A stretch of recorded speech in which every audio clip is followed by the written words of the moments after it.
বন্ধুরা দেখো, পরের বউকে নিজের বউ বানিয়ে তোমার বাবা মারা গেছে, চলো এই বিস্কুটটা এবার তোমার মাকে খাইয়ে দিই। চলো, খুব ভালো লাগে, খুবই ভালো লাগে অরিজিনাল। আমার ছেলে এখনো বিয়েই করেনি, বৌমাকে নিয়ে আমি একই স্বপ্ন দেখি। মা, টুম্পা বাড়ি থেকে পালিয়ে এসেছে, তাই আমি মন্দিরে গিয়ে ওকে বিয়ে করে নিয়েছি।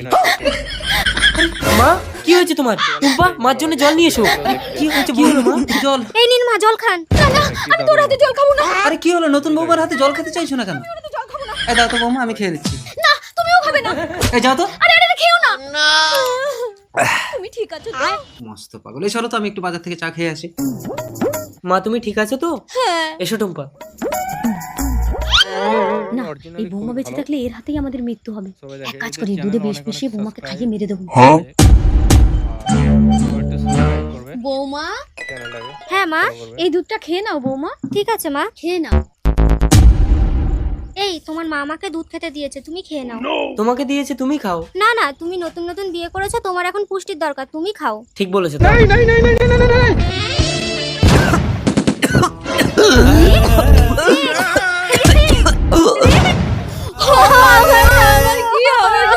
আসুন পুলিশ অফিসার, আমার বৌমার নতুন বিয়ে করে এসে আমার ছেলেকে মেরে ফেলেছে।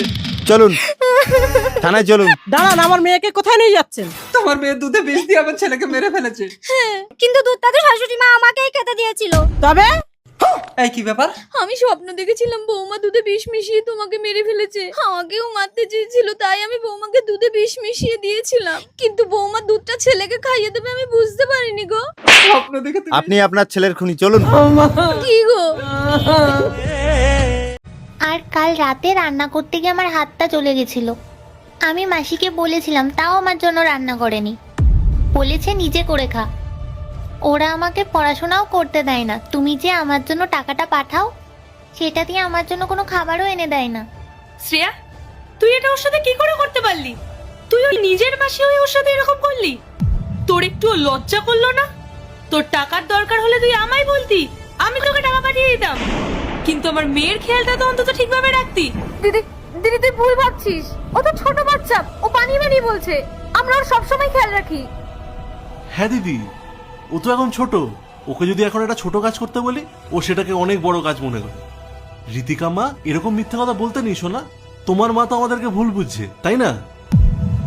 তুমি সত্যি কথাটা বলে দাও মাকে, নাহলে তো আমাদের মধ্যে ঝামেলা হবে। আর মিথ্যা কথা বলো না তোমরা। আমি অনেকক্ষণ ধরে এখানে দাঁড়িয়ে আছি, আমি সবকিছু নিজের চোখে দেখেছি, নিজের কানে শুনেছি। তুই আমার মেয়েকে দিয়ে পা টেপাচ্ছিলি, ওর সাথে অমানুষের মতো ব্যবহার করছিলি। আমার মেয়েটার একটু খিদে পেয়েছিল আর তুই ওকে কি বলছিলি, নিজে গিয়ে রান্না করে খা। ঠিক শ্রেয়া, শুনতে খারাপ লাগলেও আজ বলতে বাধ্য হচ্ছি, তোর এই নোংরা মানসিকতার জন্যই না আজ তোর কোনো সন্তান নেই। একটা বাচ্চার সাথে কিভাবে ব্যবহার করতে হয় তোরা সেটা জানিসই না।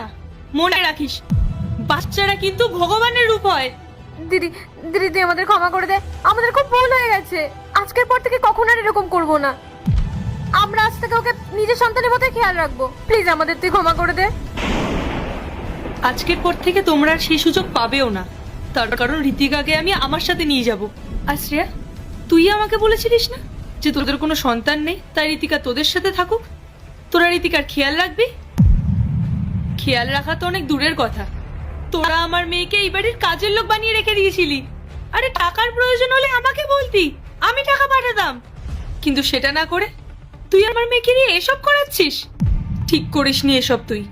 ঋতিকাকে আমি আমার সাথে নিয়ে যাচ্ছি। আজকের পর তোমরা দুজনের কেউ আমার সাথে যোগাযোগ করার চেষ্টা করবে না, বুঝতে পেরেছো? দিদি দিদি তুই ওকে প্লিজ নিয়ে যাস না। আজকের পর থেকে কখনো আর এরকম হবে না। চুপ কর শ্রেয়া, এটা তোর আমার মেয়ের প্রতি ভালোবাসা না, টাকার প্রতি তোর লোভ। মা ঋতিকা, তুমি আমাকে আগে বলোনি কেন যে মাসি আর মেশো তোমার সাথে এমন ব্যবহার করে? মা, ওরা আমাকে ভয় দেখাতো, বলতো বাড়ি থেকে বের করে দেবে, তাই আমি তোমাকে কিছু বলিনি। কত নির্লজ্জ তোরা! আমার আর এখানে এক মুহূর্ত থাকতে ইচ্ছা করছে না। ঋতিকা মা, চলো। দিদি দিদি